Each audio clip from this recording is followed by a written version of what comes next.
Leslie here with Parenting Paused. I talk to so many parents who struggle with behaviors, and I like to call behaviors symptoms.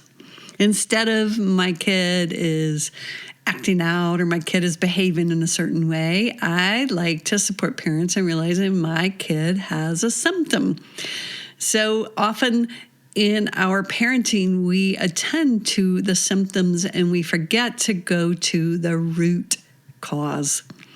And it's so much easier to attend to the symptoms, or so we think. I mean, we're taught that good behavior is the gold standard.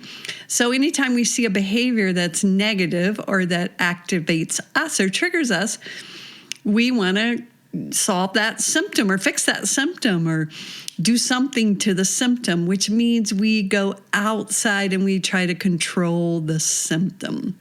Yes, so just think of it that way. So anytime you see a kid that hits or a kid that bites, know that that is a symptom. So instead of addressing the behavior, because if your kid was really in danger, I guarantee you'd want them to hit or you'd want them to bite.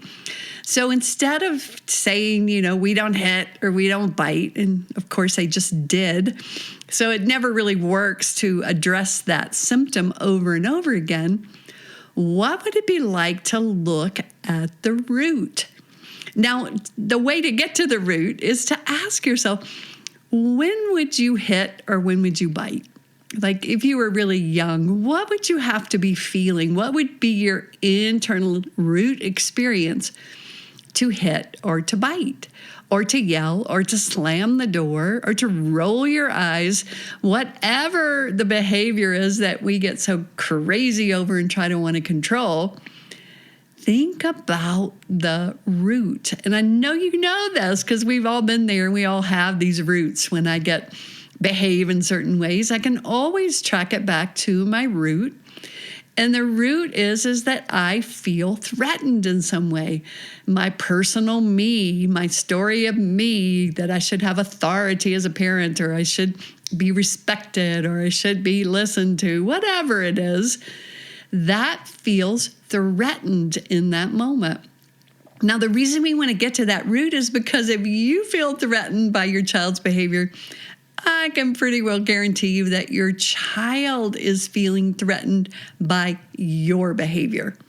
Now, take this one in. This is the biggest piece that we miss in most of our parenting. We expect our children to behave in certain ways, and we don't take personal responsibility for that we had a part in their behavior. So we get very fixated on that. We deserve respect. We deserve to be listened to. We deserve all these things about us.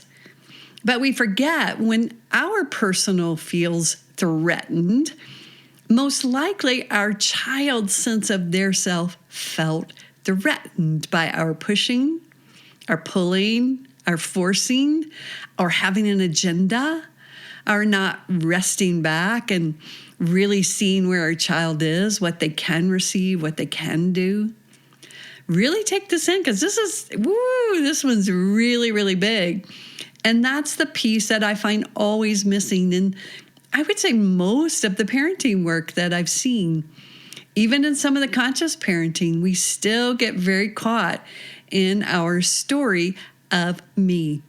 So my first question is always in my parenting, in any relationship, is why do I feel threatened? Someone makes a request, I tighten inside. I know you know this one. And then I'll ask myself, why am I feeling emotionally threatened right now? And it always comes back to some way that I believe the other should treat me. They shouldn't ask me for certain things, or they shouldn't expect me to do certain things. And then I tighten and I cut off and I give them the message, you better not ask me. I did that with my daughter until I realized, of course I wanted her to ask me for everything. I wanted her to share her desires. So once I got clear that I wasn't emotionally threatened by her desires because I was so able to set a healthy boundary in myself, then I could welcome her beautiful desires welcome them and say, well, of course you're asking. Of course you would want that. Take that deep breath.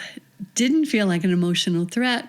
Then I could take in those desires and see what I was willing to offer. So this week, work with it, work with it, work with it. That's what we always do in Pure Joy.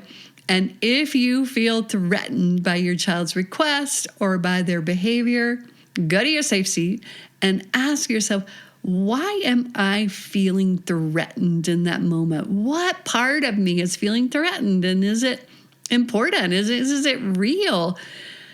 Woo! And can I set a healthy boundary so that I can open my heart back in love? Have a great one. Thank you for listening to this episode of Parenting Paused. If you enjoyed the episode, do me a favor and share it with your mama friends. You can also leave a review wherever you listen, which will support getting the Pure Joy message out. Come on over to the Pure Joy Parenting Practice Facebook page or join me on Instagram to hear more. And don't forget to download your free copy of the Safe Seat course on the Pure Joy website. And while there, check out the offerings page to go deeper in the Pure Joy work.